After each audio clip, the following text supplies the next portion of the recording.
Ito muna ang pag-usapan po natin.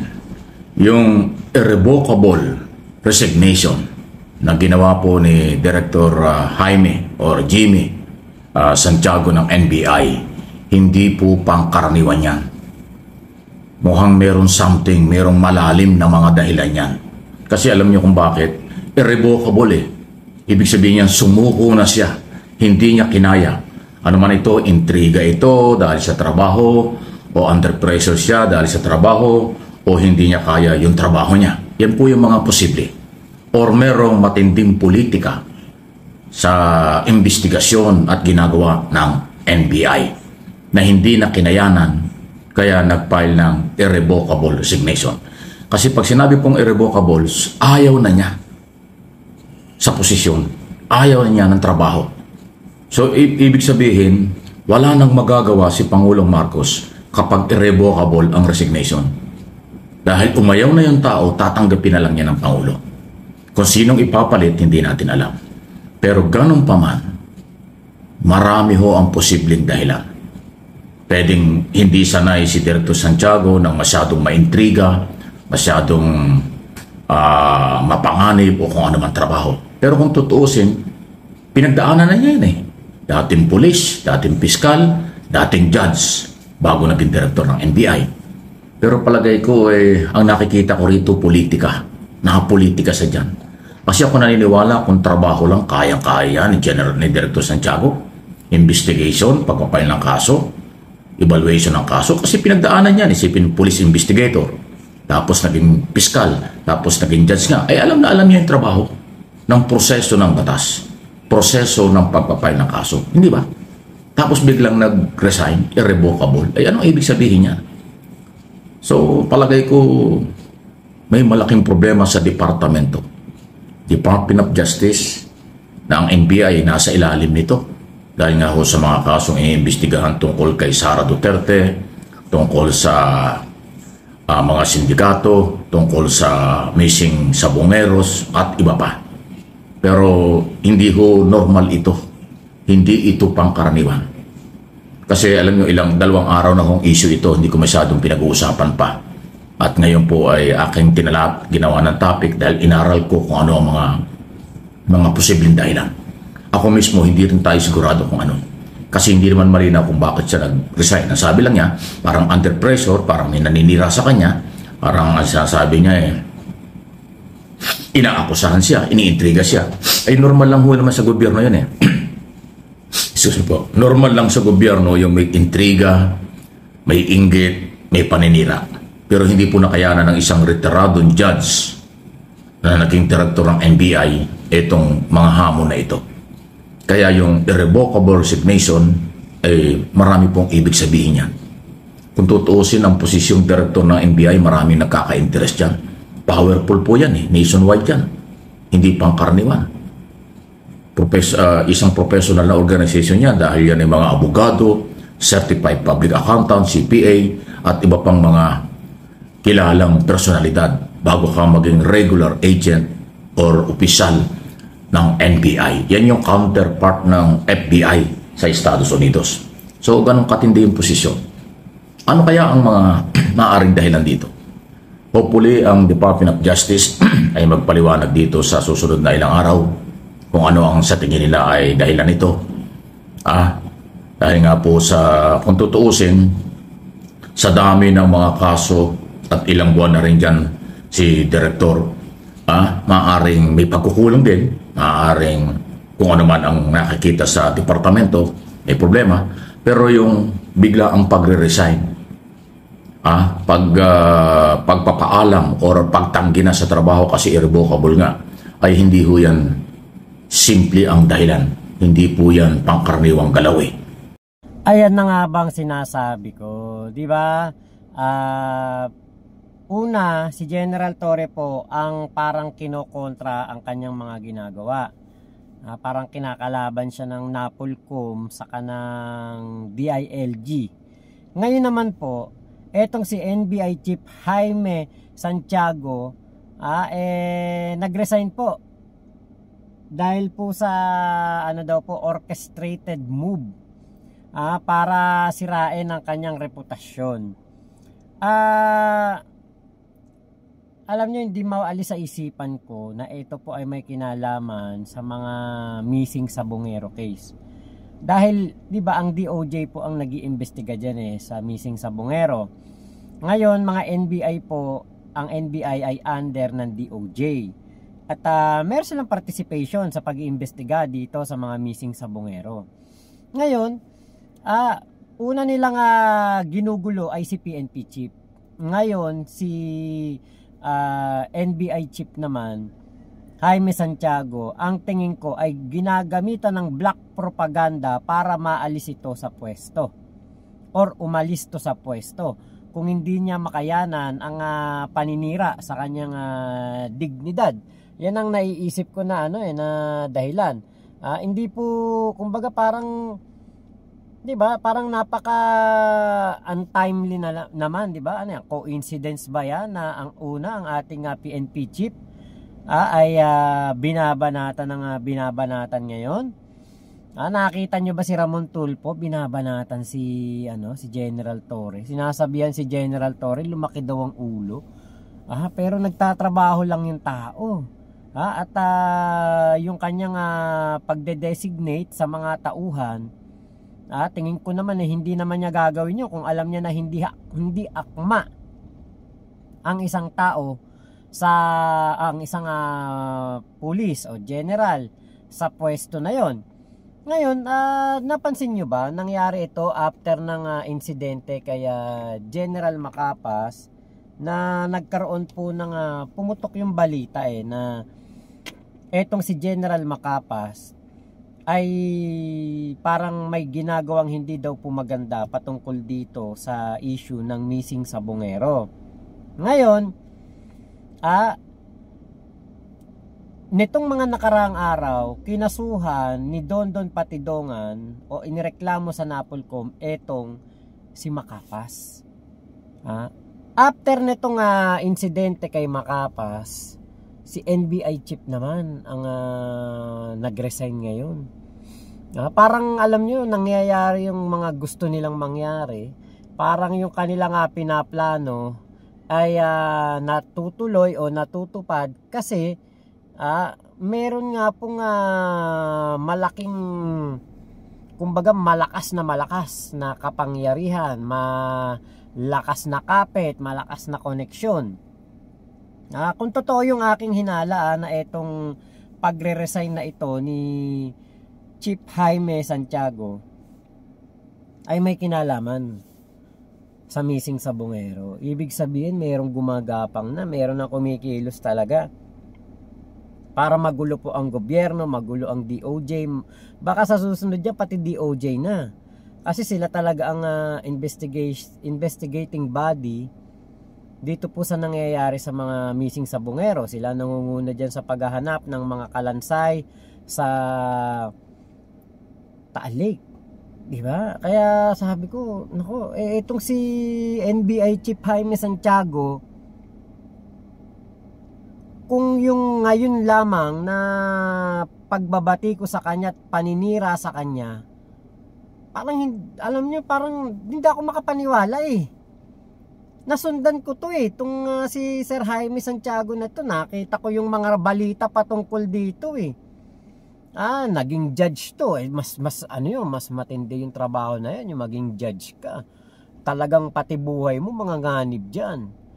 'Di ba? Pero kita nyo, natagalan niya yung pagiging judge, tapos ngayon bilang NBI director, yun pa yung kanyang sinukuan. Di ba parang mapapaisip ka ano kaya nangyari kung tapang, imposible namang hindi matapang tong si Chief Jaime Santiago. Ito yung nagsimula bilang sa pinaka mababang posisyon sa NBI. After na maging NBI hanggang sa nag-aral pa to ng law, tapos di ba hanggang naging judge, abogado to. Di ba? Tapos ngayon malalaman natin na mag-resign lang, irrevocable dahil sa paninira sa kanyang pangalan. Di ba? Parang mapapaisip ka talaga na ganun ba katindi yung paninira sa kanya at kaya hindi niya na makayanan. Parang ano to, meron ba talagang ganong katindi na mastermind dito sa missing sa Bungero? Dahil kasi nga po, yun yung naiisip ko na actually nabanggit din ni Sir Mike Abi Di ba sa mga kaso na iniimbestigahan ng NBI, missing sa Bungero po ang pinaka big deal talaga dahil nga po mga mayayaman, makapangyarihan, malakas ang koneksyon na talagang ano po yung involved nga po diyan na sinasabing mastermind. Di ba ngayon, ang isang Jaime Santiago ay nagagawa nilang pag-resignin dahil sa kanilang ginagamitan nga ng black propaganda. Hindi kaya ang gusto nila diyan ang ipapalit yung papabor sa kanila, yung mag-iiba ang ihip ng hangin at sa mga darating na araw si Dondon Patidongan talaga ang palalabasin na may kinalaman sa missing sa Bungero. Ako po ito puro ano lang to, puro hinala lang yung akin kasi hindi lang po talaga ako mapakali, hindi lang ako talaga mapalagay. Una, General Torre, 'di ba? Inaano nila si General Torre. Alam natin si General Torre napaka tindi ng paninindigan niya at grabe ang kanyang kumbaga yung kanyang naipakita bilang CIDG chief at PRO 11 chief. Yun yung naging daan kaya po siya ang naging PNP chief natin. Kung sa papatunayan, wala nang dapat patunayan pa si General Torre. Kumbaga narating niya na yung pinakarurok ng yung alam niyo yung dapat marating ng isang pulis, yung pinaka gustong mangyari ng lahat ng pulis sa kanilang karir narating ni General Torre. Ngayon, dahil nga po dito sa naiisip ko yung sa missing sa Bungero, tapos merong ganitong balita kay Sir Jaime Santiago, hindi kaya related to na sinisira nila ang law enforcement? May sumisira sa law enforcement, merong malakas na puwersa, sinisira nila ang law enforcement para maiupo, mailagay yung mga tao na gusto nila, at eventually papabor sa kanila ang ihip ng hangin at magugulat na lang tayo si Dondon Patidongan o ang Patidongan Brothers ang siyang magiging mastermind na talaga. Yun ang lalabas sa investigasyon. Sana wag naman, sana mali ako, no? So, may epekto yan kasi sa mga ongoing cases, investigation o naipain nila before the OJ, na mga iba't ibang kaso, baka maka-apekto yan. Hindi ko alam kung mayroong demoralization sa NBI or sana wala. Sana focus pa rin, maging professional lang lahat. Na kahit magpalit, kahit iniwan, kahit umalis ang director, magiging tuloy-tuloy pa rin po ang trabaho. Kasi kung hindi, baka maapektuhan ang paghanap ng katarungan at justisya. Alam naman natin, marami mga Pilipinong umaasa rin sa NBI dahil siya nga po yung isa sa may mga kalidad. Dahil walang po yung investigation team sa ating gobyerno sa law enforcement agency, NBI at PNP. Ang PNP magaling pero alam naman natin may damage din, may mga nasasangkot din na iskalawag dyan. Sa NBI wala namang ganon. Kaya alam mo, malis anong gagawin natin yan? So sino kaya ang magiging acting or sino kaya ang ilalagay? Sana ang ilagay din ng Pangulo, siyempre, abogado ang kailangan dyan. Sana isa ring matapang na abogado at may alam sa matinding pagiging law enforcement or pagiging investigasyon at higit sa lahat ay yung mga, kasi ang kalaban nila dyan ay mga malalaki na personalidad ang ari sa politika, sa business, o sindikato at iba pa. Kasi sakop lahat ng NBI ang mga malaking krimen. Hindi lang yung actually, pati trabaho ng pulis, nagiging trabaho na rin dahil sila yung pinagkakatiwalaan, sila yung nilalapitan ng mga nagiging biktima. So, sa tingin po ninyo, sino ba ang karapat dapat na ipalit sa kanya? Insider, ibig sabihin yung mga assistant director o mga taga sa loob ng NBI, o kumuha galing sa labas na pwedeng ilagay ng Pangulo. Pero nasa kamay na yun ng Pangulo, tinatanong ko lang sa inyo kung sa palagay nyo sino karapat dapat yan. At sana ilagyan sa lalong madaling panahon ng kapalit kasi nga ho, maraming ongoing investigation at mga nakapile na kaso sa korte ng NBI po ay humaharap dyan sa mga trial. At marami pa ay imbestigahan. Hahawakang kaso ang NBI sa darating ng mga oras at araw. Maging ang DOJ, apektado rin yan kasi ang maraming kasong nakakarating sa DOJ prosecution team ay galing sa recommendation at ipinail ng NBI. Kasi ang NBI ang pinaka law enforcement agency under ng Department of Justice Office of the President. Parang sa police, ang police under ng DILG. Under ng DILG ang police na siya ring nangasiwa sa prison order investigation sa buong bansa. Okay? So ano po ang inyong masasabi rito? Marami nagulat dito. Akalain natin, alam ko at kilala ko si Director Santiago ng pulis pa yan. May tapang at talino yan, pero yung kanyang tapang at talinong ito ay mukhang hindi niya nakayanan ang maraming pagsubok sa kung ano man dahilan. Mukhang hindi personal Mukhang sa intriga at personal, yung intriga at baka patiko sa kanya tungkol sa kanyang trabaho. Kasi physically mukhang healthy naman yung mama kahit na may edad na rin, pero mukhang healthy naman. Yung talino nandun pa rin, yung tapang nandun pa rin. Pero dahil nga ho sa maraming dahilan, kaya napilitang mag-file ng irrevocable resignation. So babay na pagka ganun. Wala na kung pwedeng magpumigil dyan kasi ayaw na niya Walang magagawa ang Pangulo dyan. Thank you po Sir Mike sa iyong information na binigay sa amin. Ngayon ito, sana yung ipapalit katulad din ni Sir Jaime Santiago na abogado, malawak ang karanasan sa sa mga kasuhan na ganito, di ba? Malawak ang kanyang karanasan sa law enforcement. Yan, di ba? Yan sana ang yan sana ang pumalit. Nung nabanggit ni Sir Mike Abe na ang DILG, ang law enforcement niya PNP, ang DOJ, ang law enforcement niya NBI. Doon na ako parang napaisip ako, posible nga kaya talagang may kinalaman to sa missing sa Bungero. Sinisiraan nila si Sir Jaime Santiago, gumagawa ng kung ano-anong mga issue, gumagawa ng mga kung ano-anong mga balita. Kasi yung pinakitang balita etong sa balita, may nakita akong balita kay Sir Jaime Santiago, may hawak siyang mga dyaryo na parang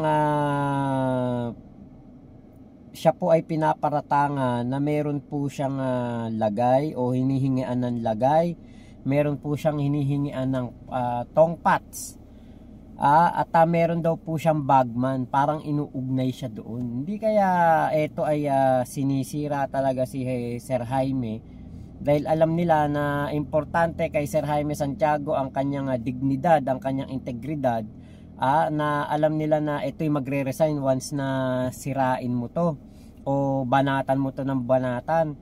Tapos mawawala o masisira ang investigasyon sa missing sa Bungero kasi hindi na si Sir Jaime ang NBI chief. Diba? Hindi kaya talaga yun? Talagang planado. Kasi parang mapapaisip ka na magkakasunod DILG, Napolcom, parang tinitira si General Torre. Tapos merong NBI chief naman magre-resign dahil sa paninirang puri o pagsira sa kanyang kredibilidad at integridad. Diba?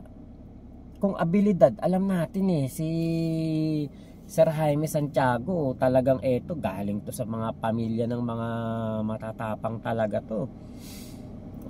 Galing talaga to sa kumbaga yung trabaho nito sa sa NBI hindi matatawaran.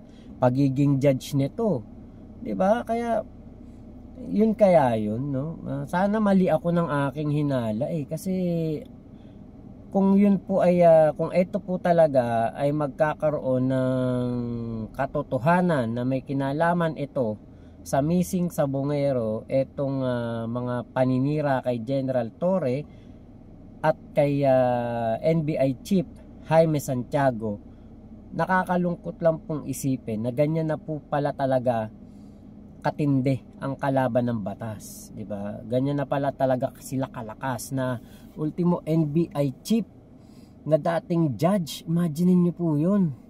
Di ba?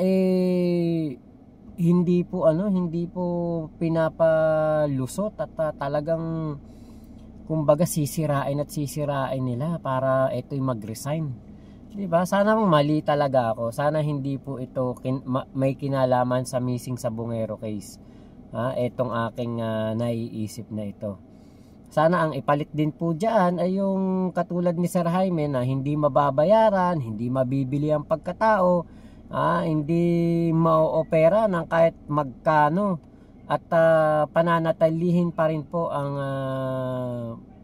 kumbaga yung kahalagahan ng batas dito sa ating bansa. Yung batas ang pinakamasusunod, di ba? So kung talaga pong